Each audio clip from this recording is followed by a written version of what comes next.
Assalomu alaykum aziz birodarlarim. Videoni keng tarqalishi uchun like bosishni unutmang. Payg'ambarimiz sollallohu alayhi va sallam sababchi bo'lgan qilgan bilan barobardir deganlar.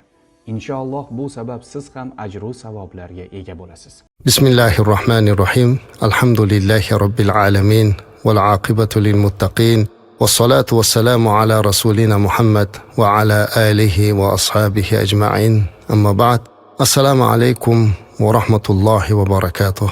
Muhtaram azizlar, aziz dindoshlar, yurtdoshlar, Allohga shukronalarimiz bo'lsin. Siz bilan biz ulug' va fazilatli kunlarga ham yetib keldik.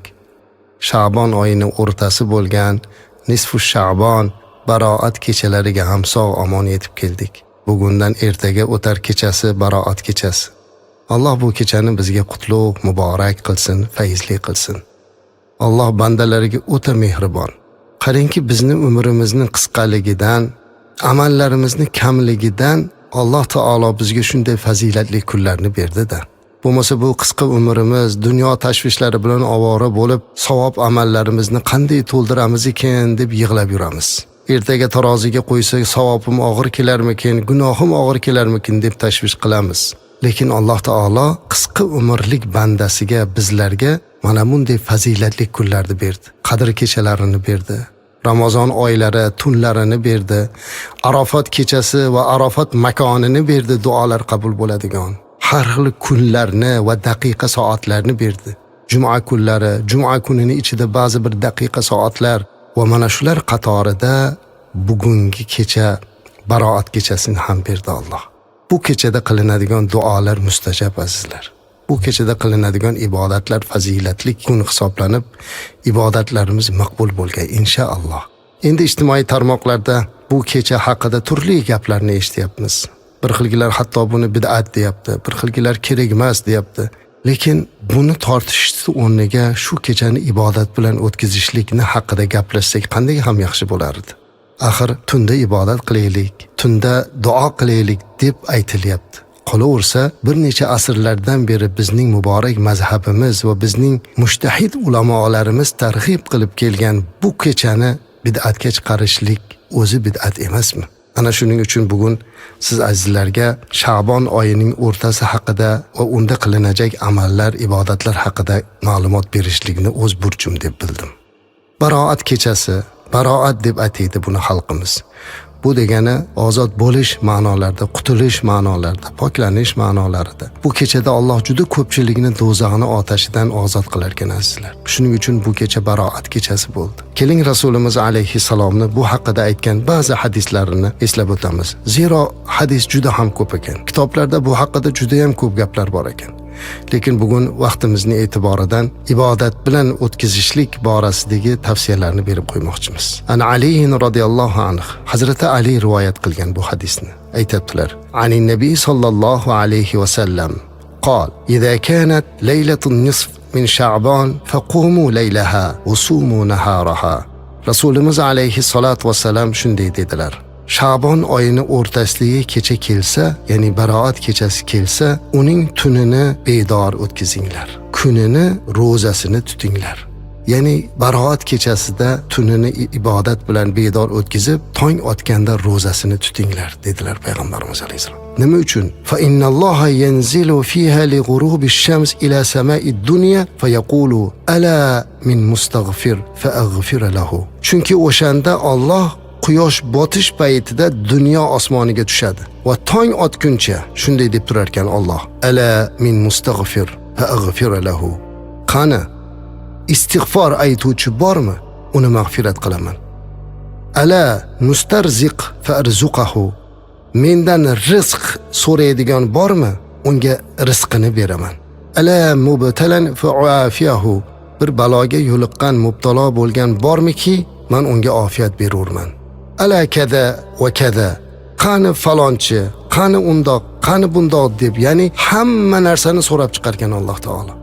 Hatta yatlu al-fajr, to bomdodgacha. Buni Ibn Majah rivoyat qildi hadisda, azizlar. E'tibor bering-a, Alloh taolo baroat kechasini quyosh botganidan boshlab ertalabgacha o'zi so'rayapti.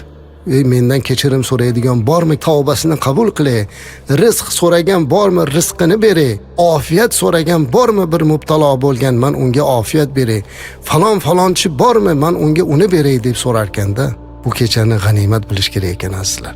Bu kechada ko'proq ibodat va duolar bilan kirish qilib o'tkazish kerak. Hazrati Alidek zot bu hadisni bizga bekorga rivoyat qilmaganlar. Endi bundan keyin buni tortishligimiz qanchalik aqlga to'g'ri keladi azizlar. Yana hadis Oysha onamizdan.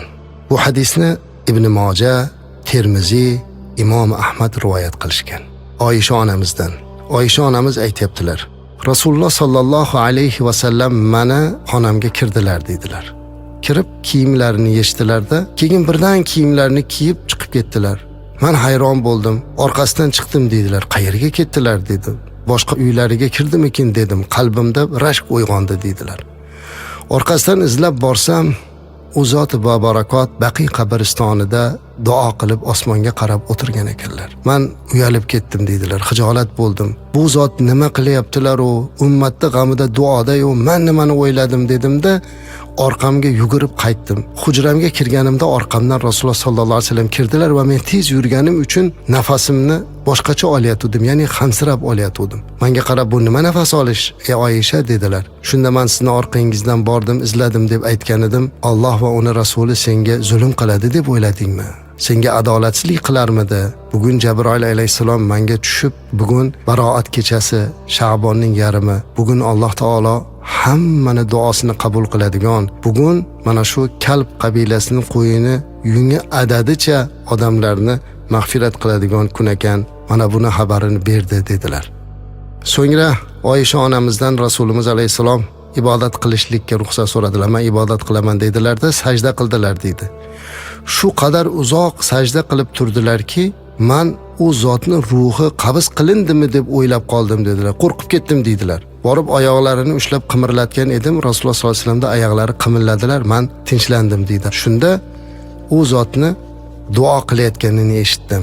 U zot sajdada quyidagi duoni qilar edi dedilar.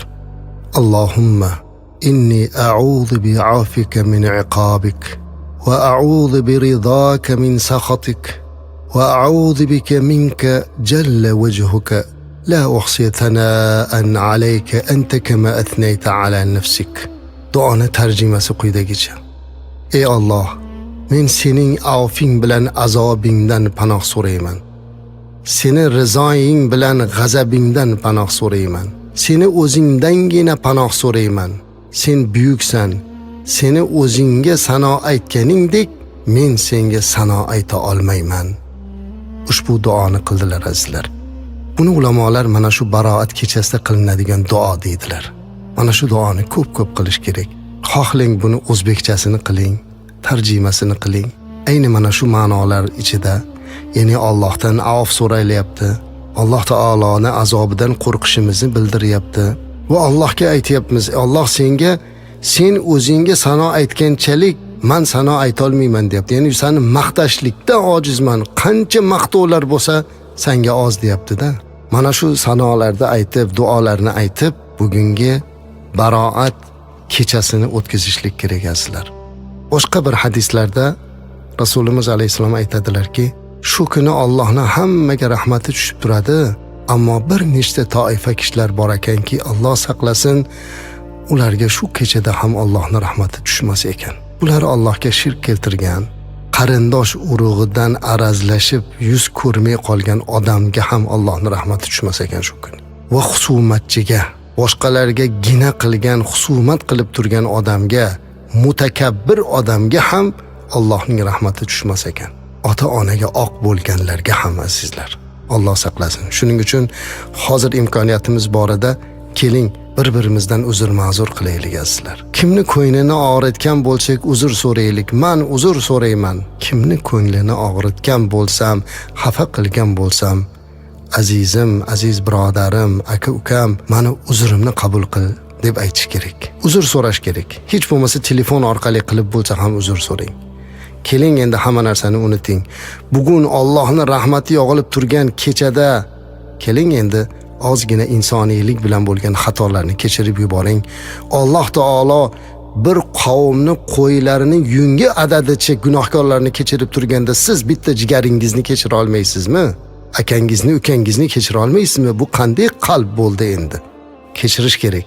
Uzr so'rash kerak. Qanday qilib bo'lsa ham uzr ma'zur qilish kerak. Ota-onasi borlar, ularni duolarini olish kerak. O'tganlarning haqqiga duo qilib, poklik bilan mana shu tunni o'tkazish kerak asizlar.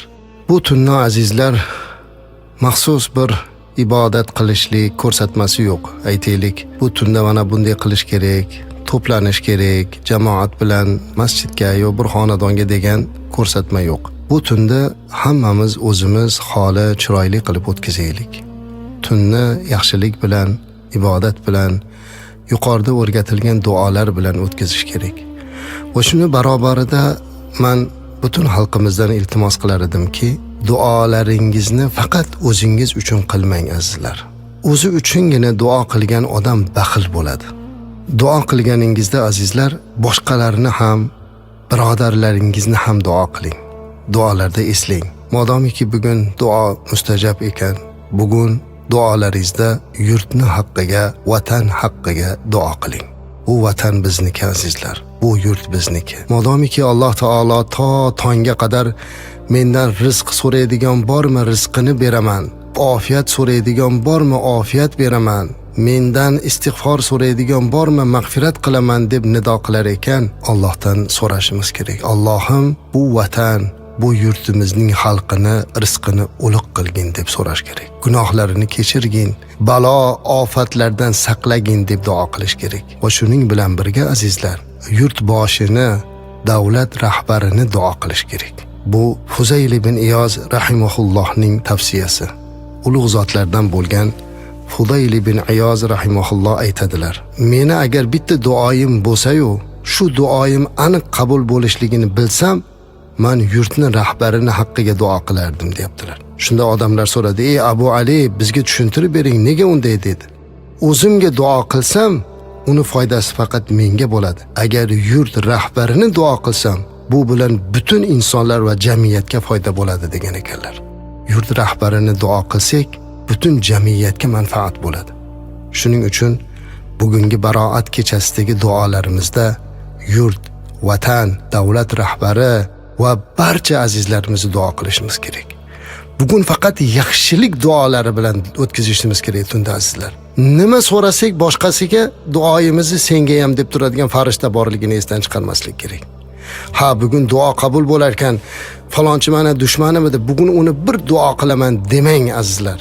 Senga ham deydigan farishta borligini unutmang. Yaxshisi hammaga baraka so'rang, tinchlik so'rang, osoyishta so'rang va o'zimiz uchun ham gunohlarimizni mag'firat qilishligini so'rab duo qilishimiz kerak. Tunimizni osuda qilsin Allohim. Bu tunda qilinajak duolarimiz mustajab bo'lsin. Jannatida jamoliga musharraf aylasin.